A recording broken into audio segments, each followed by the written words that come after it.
Did anybody else's parents worry that video games were bad for them? My SNES was in the basement at my parents' house, and I'd spend hours down there. I'd come home from school, have a snack, do my homework, and then run downstairs and play games for the rest of the day, only to come up for dinner with the family. My parents were specifically worried that I wasn't being social enough, but I've heard of other parents who worried that video games made their kids violent or that they were just rotting their brains. But did games do anything good for me? Bloop boop boo. Bloop doop doo. Bloop doop da boo. Hey, I'm Michael. I'd like to believe that I'm a pretty well-adjusted and socially competent adult who grew up playing lots of video games. I mean, I'm pretty introverted, but I'm doing alright for myself. I think I actually learned a lot of good things from video games. Here are 7 things I learned from video games.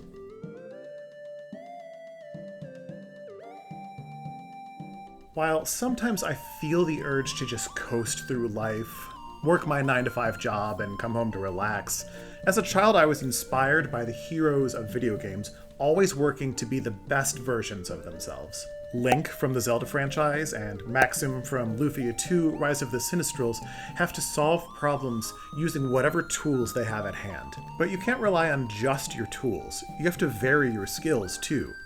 Be like Mario or any character in an RPG with a job system. Level up your skills and keep learning new things. An important part of bettering yourself is to have a spirit of generosity and selflessness. Now, I'm not saying that you have to sacrifice yourself like these JRPG characters whose names I won't mention to avoid spoilers, but I think it's good to come into any good deeds that you might do for your community without the expectation of a reward, like the heroes of Final Fantasy Tactics.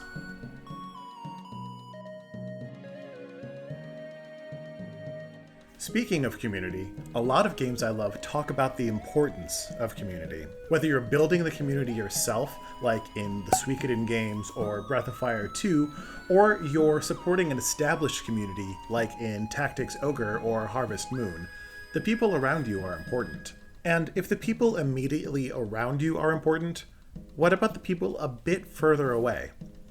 What about the people in the next town, or the next state, or the next country? Or on the other side of the world. And you don't need to save the world alone to support other people. Many RPGs focus on the importance of teamwork, like the Final Fantasy series does. We also learn about the importance of family in games like Chrono Trigger. Beyond that, basically every RPG party ends up behaving like a found family by the end of the game.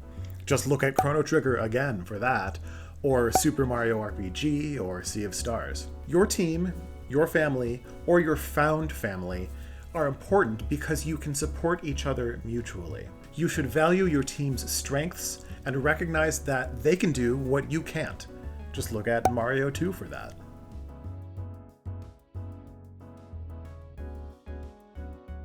When someone is an antagonist fighting against your team, your family, your found family, or your community, you might feel the urge to completely remove that person from your life. Once they've transgressed, cut them off. But another important lesson that you can learn from video games is that a path to redemption should be available. I personally don't believe that we should always immediately turn around and love the people who do us harm, but if the person truly wants to get better and make things right, we should all hope to have the grace and fortitude to slowly allow them back into our lives. For instance, look at Ark and Elk in Ark the Lad 2. At first, Elk will stop at nothing to get his revenge on Ark, but they're eventually able to solve their issues and become strong allies. Look at the end of Live Alive for a beautiful moment of redemption. And just think of all the games where the antagonist becomes a party member. Redemption should always be considered. Think about family members and friends of yours who have made choices or supported politicians that you find morally reprehensible. If they see the error of their ways and truly repent, and importantly, if you are in no danger yourself, I think it's worth considering a path for them to come back into your life. But ultimately, if they don't do the work, or if you just can't bring yourself to forgive someone, then you should feel comfortable in cutting them completely out of your life.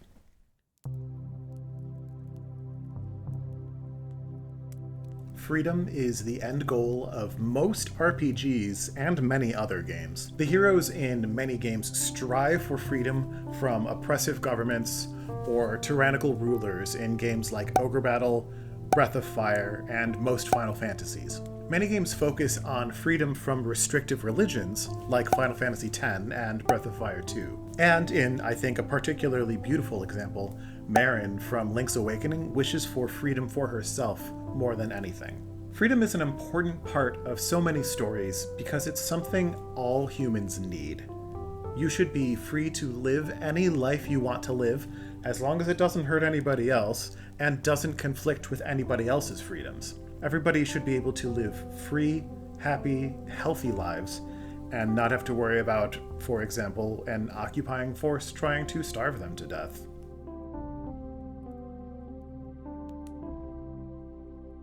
Beyond just fighting for freedom, what do video game characters care about? They care about the sanctity of life. We feel this most strongly in games where we lose a party member.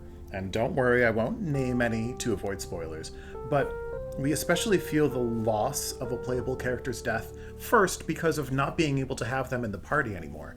The loss of their utility is felt. But also, that's a friend that we've gotten to know in the past however long we've spent playing the game. They have relationships with your other party members, and we feel that too. These same feelings can be attributed to non-playable characters as well. We can really feel for the characters after a loss of someone important to them. We see this in games like Final Fantasy Tactics and Wild Arms. Even though we haven't spent as much time with the character who died in these cases, we can feel for the characters who are acutely feeling that loss. Some games take a step further and show devastation at mass scale. It can be harder to connect with a huge number of deaths in a video game, just like how it can be difficult to do that in real life. But if you think that each NPC who dies has a family, friends, or loved ones who care about that loss, it can be easier to feel some connection to that loss. In our real life, it can be difficult to connect with horrific mass deaths happening in other countries. I encourage you to think of each life as sacred, just how your favorite video game characters might. We should all work to create a world where Yuna from Final Fantasy X wouldn't have to keep dancing.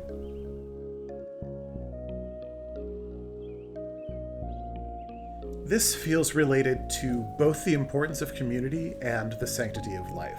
But I wanted to pull this out so we could look specifically at some social values that video games can teach you.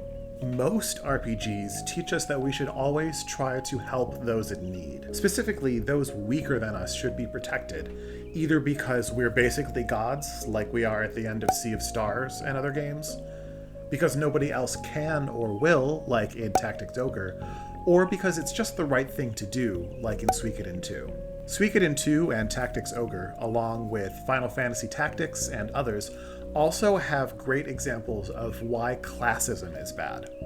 Someone's social standing does not make them any more or less of a person, or more or less worthy of their life and freedom. Suikoden, Tactics Ogre, and Final Fantasy X teach us that racism is bad. Like someone's social standing, their skin color, ethnic background, and country of origin don't make them any less worthy of life and freedom. In fact, one of my favorite parts of Suikoden 2 is when the three races in Two River come together to defend the city against the approaching forces of the Highland Army. They realize that they're stronger together, and we should realize that the same thing is true in our real life. Suikoden 2 is such a heavy hitter of a game, and it can teach us another social value, that refugees, and by extension immigrants, should be protected. Just look at what happens in the town of Greenhill. They achieve victory when they work together with the refugees in their city to achieve their goals.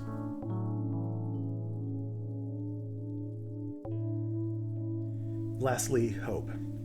Hope is an important part of the story of most video games, and especially most RPGs. It can be as simple as the hope to defeat your enemy. Often the enemy is a powerful ruler who, at first, seems too strong to overcome, but the heroes have the hope needed to put in the necessary hard work. That hope leads the heroes of Final Fantasy II to overcome the powers of hell. In many RPGs, the party even has to defeat literal gods to achieve their goals. But that hope isn't just to defeat. It can be the hope to protect everyone. It can be the hope to go on living that drives you to rebuild when there are setbacks. Hope can be the spark that drives us on in the face of insurmountable odds. But hope alone isn't enough. Hope needs action. I know things like famine in Gaza can seem hopeless, but we can always do more.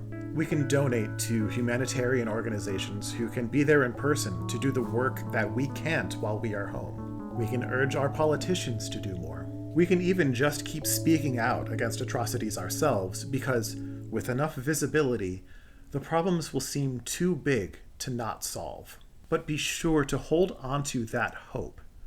Without it, we might not have the drive to make positive changes. Final Fantasy VI really drives home the importance of hope in the last discussion with Kefka before your final boss battle with him. People will keep rebuilding the things you take from them. Then I'll destroy those too. Why do people rebuild things they know are going to be destroyed? Why do people cling to life when they know they can't live forever? Think how meaningless each of your lives is. It's not the net result of one's life that's important. It's the day-to-day concerns, the personal victories, and the celebration of life and love. It's enough if people are able to experience the joy that each day can bring. And have you found your joy in this nearly dead world of ours? At this point, each party member, one at a time, talks about their joy, their meaning in life, their hope. Kefka continues. I command the greatest power in the universe. You are all helpless before me. I will destroy everything. I will create a monument to non-existence. Life will go on. There will always be people and dreams. No, I will hunt them down. I will destroy it all. Life, dreams, hope. Where did they come from? And where are they headed? These things I am going to destroy. I think it's no coincidence that hope is the last thing that Kefka vows to destroy, and that is why the heroes have to stop him. We all need to defeat the parts of ourselves that are blocking our capacity to hope for a better future for ourselves, our families, our teams, our found families, our communities, and even the people who are not part of our communities. We need to lean on each other to accomplish this work, but we also have to do the work to better ourselves, using all the tools at our disposal, and try to grow and vary our skills, even if we're not recognized as heroes.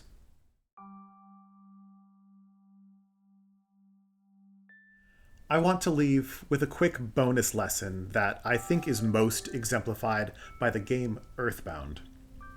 The world is wide and weird and varied and beautiful.